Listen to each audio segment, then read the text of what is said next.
Okay, so we're back live with another Between the Pages book chat, and today we have fantasy author Natalya Capello, and we're here to talk about her book Song of Shadow and her series Ballad of Emerald and Iron. So I'll let her introduce herself, so take it away. Hi, I'm Natalya Capello, and I like to write fantasy stories about myths and fairies and action and adventure. I also am very partial to chocolate. Ooh, we should get along nicely then. I'm Right? very partial to chocolate. Okay, so why don't you tell everyone, give everyone an overview of your series, what it's about? Okay, so the series is about a well, the main character is named Lorelei. She is a lyrist, which means her magic comes from actually singing and willing the magic into form via a song. She's denoted as crazy by a lot of people, but she doesn't believe she is, so she's out to prove that the conspiracies she sees in the world are real. And then she ends up coming across very godly forces that are manipulating her world, and she tries to fight against them. So, well, you mentioned that her magic is based on song. How did you come up with that idea? I myself toyed with that as an idea once in a book. So I'm Well, curious. so I am an avid tabletop role player, D&D, a bunch of other games, but um, she was actually an inspiration, or she was originally a character in a D&D game we played, and she was a bard, so I kind of just mixed it up a little um, and had a new magic system that I came up with. Cool. So tell us a little bit about Lorelai. What she liked, what were her faults, her best traits. Lorelai, let's see. She likes singing and drinking and boys, and generally she used to love having fun. She can be reckless. She tends to run in without thinking. Um, but some of her best traits are she is loyal to the friends she has, and she's also, with the recklessness, she's also kind of brave. Okay.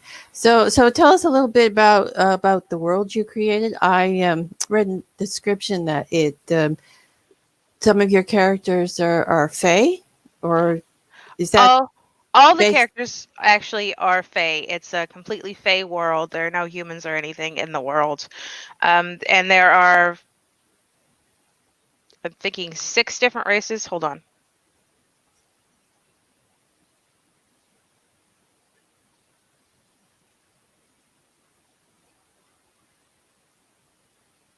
Yes, six different races of Fae.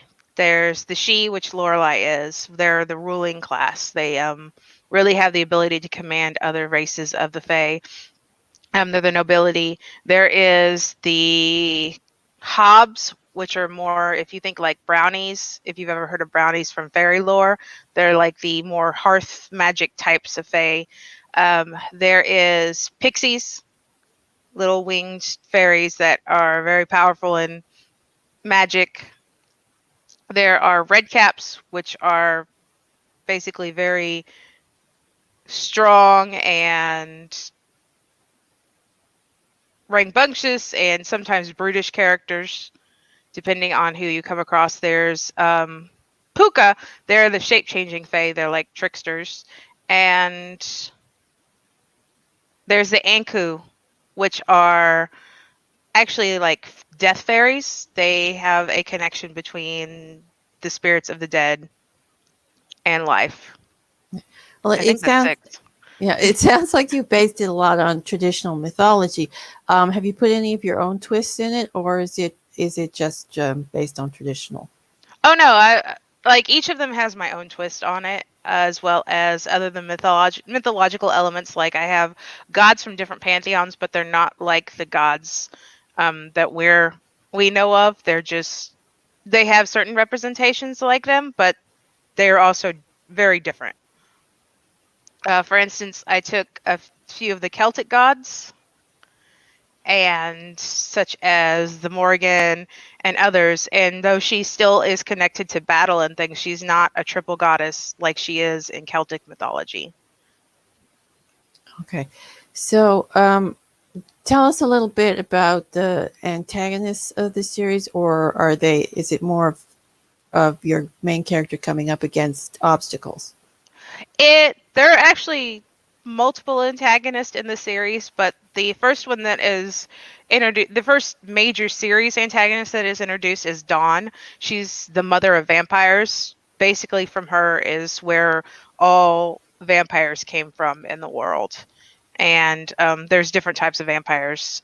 She is also involved in conspiracy surrounding the main religion of the world, or the main known religion of the empire of the world. Okay, so what is the main religion of the world? Can you tell us a little bit about it?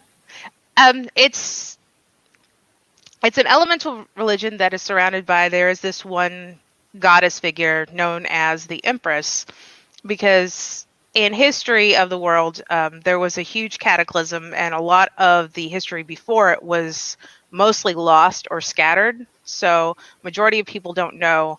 And the cataclysm was this disease that came and killed about 90% of the population on the world. And those that were left either survived, and while some of them became twisted monsters known as Fomorians. Well, the Empress is believed in the religion that she descended from the heavens to save the rest of the people of Threshold, which is the world, and to protect them from the disease. And she was able to turn iron, which is deadly to the fairy, into emerald, which is now this. With her magic, it was a magical element that can grant wishes, basically.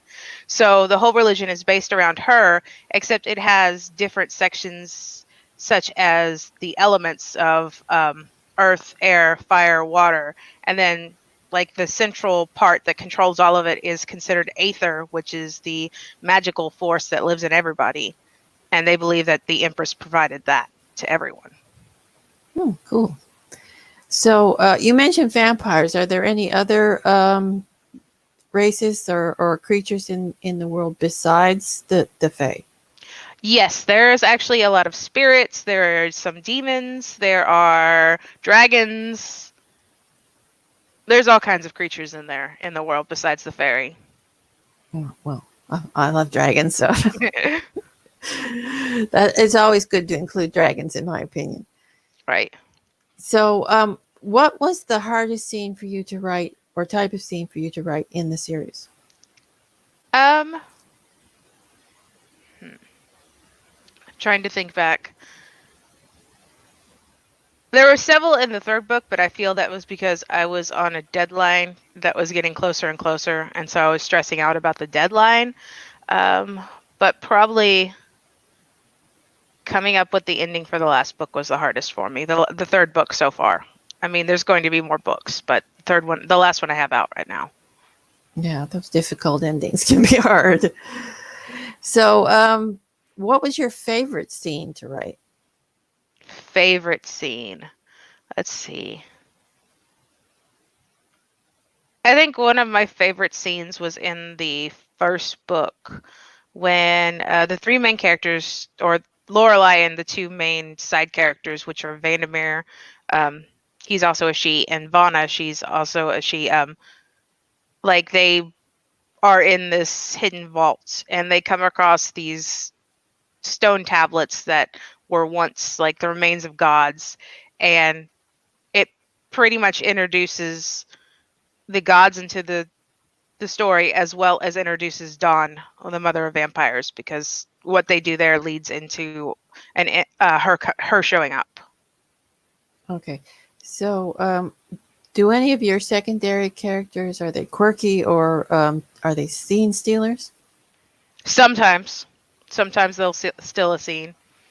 Sometimes I give them their own scenes. Are any in particular standouts? Um, so I have a deep love for Vanna and Vandermeer, but one of the ones that I didn't was an unexpected standout was a main character, or a character in the first book that was known as Wes. He was a puka, and I did not expect him to have as big of a role as he ended up having. Okay, so Who's your favorite character in the series? It would be Lorelai. Okay, so which one of your characters would you like to hang out with in real life, Hmm. and why? Me, like Lorelai might be my favorite, and she'd be fun to hang out with. But I would have to say probably I'd end up having more of a connection with Vandermeer, just because he's more um, of a lore buff, or he likes knowledge a lot. So we'd end up having a lot of interesting or discussions about um, history or mythology or such. Okay. So, what do your characters like to do when they're not um, in trouble or going on quests or whatever in Let's adventures? Lorelai likes to party. She likes to visit taverns and such and drink and hear stories from other people around the world. Um, Vana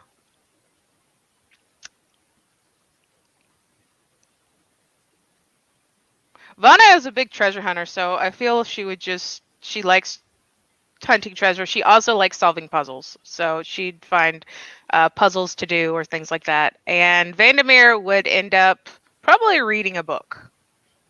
Yeah. So Lorelai obviously likes music. So, what kind of music does she like, and do any of the other characters like music? Um, the other characters like music as probably regular people would like music. They don't have like a deep affection, like, oh my god, we have to listen to music all the time. Lorelai, I've always seen her as more of a rock lover, a symphonic rock lover. Whenever I hear her voice or I think about her voice, the inspiration comes from symphonic rock bands, female singers that are in symphonic rock bands. Okay. So, what are your characters afraid of? Let's see. Um, though Lorelai likes to talk that she's not afraid, but her deepest fear would probably be that she truly is crazy or insane. Um, Vandermeer's fear is losing to the madness that plagues him. And Vanna's fear is that everything she's been raised on is a lie. Okay. So, what is your protagonist's best memory? Her best memory. Chasing or trying to search for elementals in a fountain with a childhood friend. Okay. So, do you want to give us a peek at any of the things that are upcoming in the series, and give us a little overview of some of the other books as well? Okay, well, the first book is really about the three of them joining forces and they become fugitives to the Church of the Empress because they learn that Dawn is manipulating the church, and they're on the run. And then they meet certain characters along the way. And then the second book is more of them trying to save some of their allies, as well as fighting some of the enemies that they have met. And then the third book really focuses on trying to gain the power and the knowledge to defeat Dawn, which leads them on this thing called the Path of the Empress. And that starts up the Path of the Empress, in which I'm continuing in book 4, which some of the sneak peeks, you get to see more dragons, you're going to get to see a hag, magic battles, things like that, dealing with Lorelai's messed up family, because she has a messed up family. Yeah. So, of course, there's definitely mythology in the book. So, is that something that interests you in real life? Oh Are you a yeah, big mythology fan? I am a huge mythology fan. I love mythology. So, what are some of your favorite mythologies? Um, as terrible as they were, I am still always a big fan of Greek mythology. So that's my number one favorite. But others, like I said, I like Celtic mythology. It's pretty interesting. All the mythologies really are very interesting stories, but some of my favorites are Celtic. Aside from Greek, there's also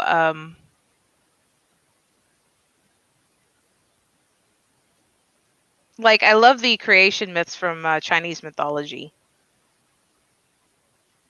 Like, the world was once an egg that hatched into the world. That's always been kind of awesome to me. I think Yeah, that's Chinese. yeah, I think so. I'm not as versed in the Asian mythologies as I am in Celtic or Norse, or Greek, but yeah, I think that sounds about right. So anyway, I think we'll wrap it up here, and I'll let you tell everyone where they can find you and your books. Great. You can find me on Facebook. I have a group called Natalya Capello's Acapellas. You could look it up on Facebook. Also, if you want to check out my works and find links to them, as well as sign up for my newsletter, you can go to my website at www.natalyacapello.com. Okay, yeah, I took pains to pronounce your name right, and you ended And up I doing mess it up. Okay, so thank you for being here. It was a pleasure chatting with you. Thank you. It was a pleasure as well.